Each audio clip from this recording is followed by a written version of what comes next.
En cas de perte de l'amour, l'enfant vit un effondrement.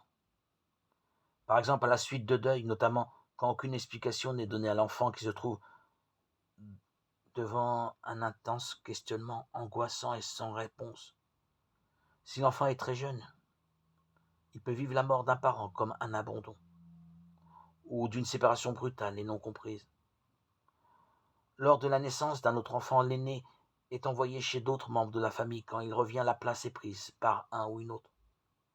Ce peut être alors la guerre, le divorce des parents, tout ce qui représente une perte de la sérénité fondamentale, surtout s'il n'y a pas de possibilité de dialogue, tel qu'un séjour traumatisant à l'hôpital où l'enfant peut se sentir abandonné. La perte de la confiance, une trahison, un secret confié par l'enfant est divulgué.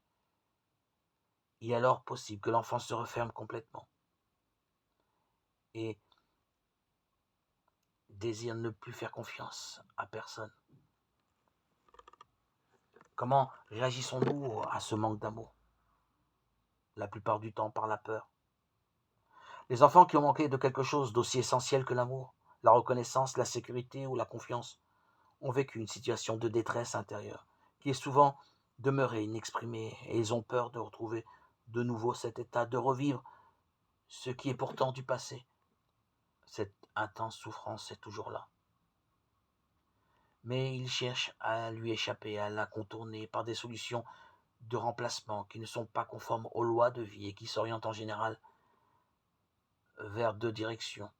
Soit combler le manque pour éviter de le vivre, soit organiser le manque pour qu'il ne prenne pas au dépourvu, pour pouvoir maîtriser la situation.